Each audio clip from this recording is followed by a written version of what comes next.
I'd like to be able to first say thank you to the community. I know I've said that on numerous occasions, but this really is a community-based response that we need to have in everything we do. But I also want to, as we move forward, I know everybody wants to be able to say, I understand what happened and move on and really take Preston's legacy to the next stage of that positive hope that we all want to have.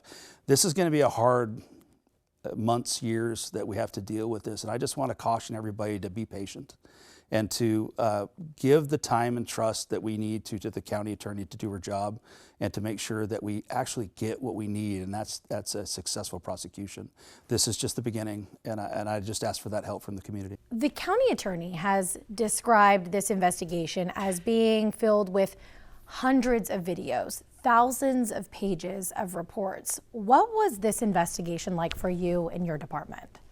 Well, we've talked about this on several occasions, is that while the situation is fairly straightforward as far as how things unfolded, the investigation itself was very complex. There was just a lot of little pieces we had to put together as we went, so it was hundreds and hundreds of hours, might be into the thousands of hours of people time to be able to get this accomplished. So very, very time consuming. And when you're dealing with a party with, I imagine hundreds, I think you'd said 100 to 200 folks that were there, teenagers, trying to get all of their stories. Was that a challenge that you guys ran into when trying to interview folks that may have seen something?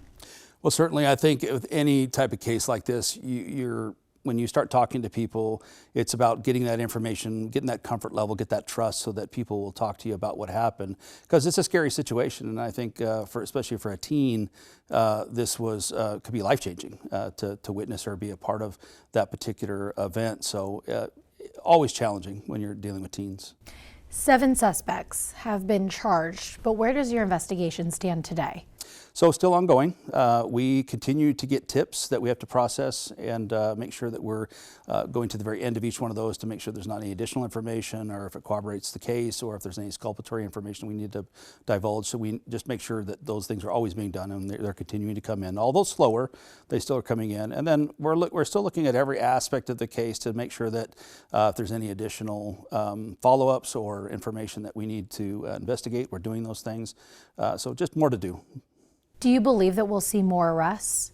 So if we're able to develop probable cause on any other people or individuals that have already been charged in the crime, we will send that to the county attorney for review, but it's always a possibility. Did your investigation show that all 7 of these suspects participated in the attack in some way, or did others watch, record? What can you share with us? So this is one of the things I really want to get out to the public is that as we kind of enter this next stage of the process, we've talked about this active investigation, and for us it's still active.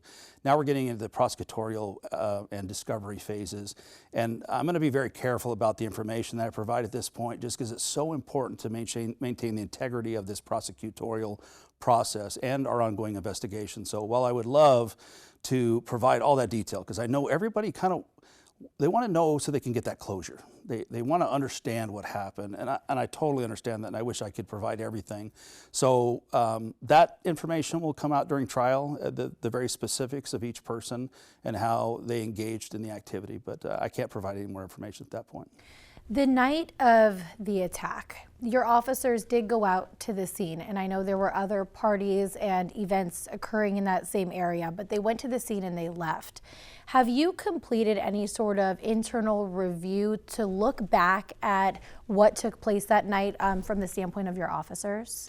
Yeah, just to clarify that a little bit. So we received a call for service prior to the call that we got that was related to Preston's attack, that there was a juveniles disturbing in the area, and we were unable to locate a specific party while the officers were on scene. Although it was a very short time, they went there, they started to evaluate the scene, and then they received another priority call.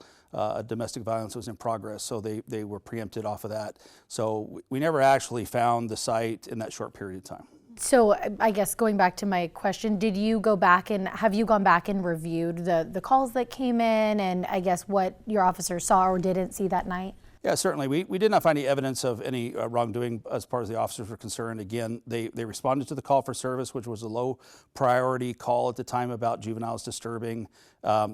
in our review, as we gathered other information, we found that there was an additional caller that made a similar call about the same area that had not been dispatched to us. And that's sometimes something that happens at a dispatch center, is that when you get multiple calls on the same type of event, they just roll that information into a single call for service. So initially, we only really had one call, but there was another caller that called about the same thing that we found out later in the investigation.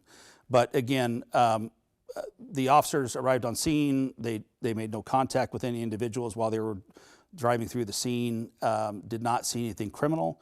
There were a lot of people leaving and walking to their cars, and then they were preempted to another priority call. I know you have mentioned in the past that part of the challenge that you faced was folks intentionally not cooperating with your investigation. Are you able to tell us at this point who didn't cooperate? Yeah, so that information will come out during the trial and as it's appropriate. But as we made those comments, and it was part of the difficulty in this investigation, as I understand, it's a scary thing to deal with. And if whether you're a witness or you're related to those circumstances that led to the death, a lot of people are reluctant to talk to us, or family members are reluctant to let their families talk to us. So there are still some impediments that we had, but I think we got to what we needed to obviously move forward on the case.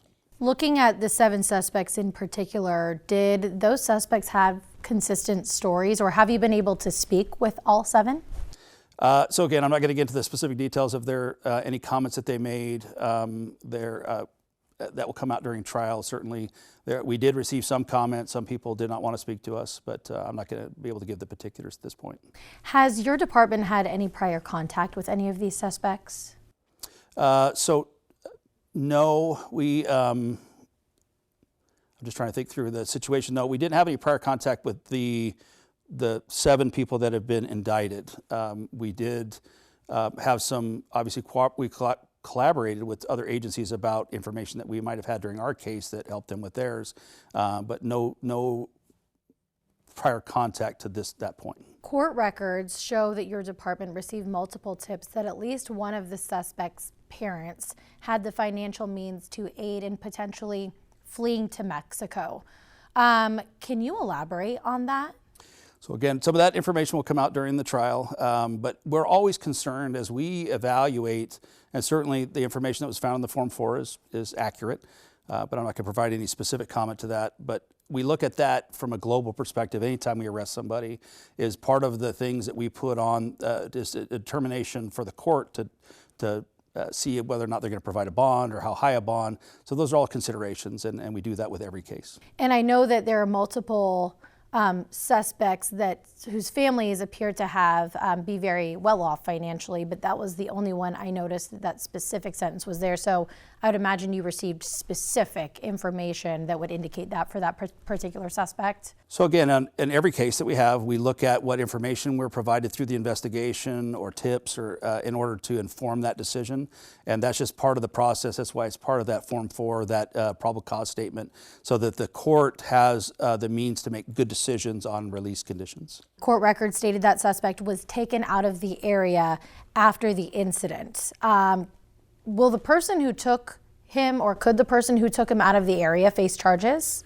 So again, I won't talk to the particulars of that because that's part of the investigation, but certainly we look at all aspects of whether or not there's a criminal act that's associated with the 7 suspects that we have identified in the indictments. And if there is something that we can determine probable cause, we will move forward on any type of arrest or charging. Are you able to tell us at this point how long the attack on Preston Lord lasted? No, I know that's something that's come up a lot of how exactly it happened, and we've talked about, maybe the speed of the attacks that we've seen around the region, but I'm not going to get into the specifics of how long, other than there was a series of events that happened over, a course of time that culminated in the final issue with Preston, but that stuff will come out during trial. One of Preston's friends had a chain or necklace stolen off of him by 3 of the suspects. Are you able to talk about what role that particular incident played in the grand scheme of the attack? So again, I won't talk about the specifics, but that was part of the series of events that led or part of that attack, but I can't get into specifics before trial. Were all of these suspects strangers to Preston Lord? I know court records indicated at least the juvenile suspects were. Again, there's some of that stuff that will need to come out during trial. I know that the Form 4 had some of those, and they talk about the relationship between, it's primarily because of domestic violence requirements that we have, whether or not they're known or unknown. So I know that that's been reported on several people that you were able to see on the Form 4, but I'm not going to get into the specifics that right now, but it will come out during trial. The site of the party and the site of where the actual attack occurred and where Preston was appeared to be on maybe opposite sides of the block or a little bit of ways away. Was Preston chased by these suspects at any point? So the only thing I'll confirm in that, and again, the specifics is that the attack did not happen where the party was being held. And so there obviously was a series of events that led to the location where it occurred, but that stuff will have to come out during trial. I'm curious, did these teen school, the suspect schools, assist in your investigation in any way, or did your department interact with or provide information to the schools in order to get information about these suspects? So some of that is still an ongoing part of our investigation, and we can't go into great detail, but we certainly look at every avenue for information that we can get, and some of that has to be through warrant or subpoena because there are some protections for our children and the records that are developed by the schools. So I will say for the most part, everybody has been very cooperative within the bounds of the law. We just spoke with the Gilbert Police Chief as well this morning, and I asked him the same question. I'm curious if you think that policing can prevent teen violence. So great question. While I think policing has a part in that process, it's very important that we do this collaboratively across all aspects of the community. Community leaders in general, we talk about from churches, schools, businesses, parents, guardians, brothers, sisters. I think it's so important that we have a holistic approach. Policing tends to be, in some cases, the fallback for all of the ills of society. And we try to caution people that we can't arrest our way out of these problems. We have to work together to really get a long-term solution. And over the decades I've been doing this, I've seen the ebb and flow of these types of criminal activity, and it's only really resolved long-term when you get together as a community and make those changes. And I think we're on our way there, but we have more work to do as a group.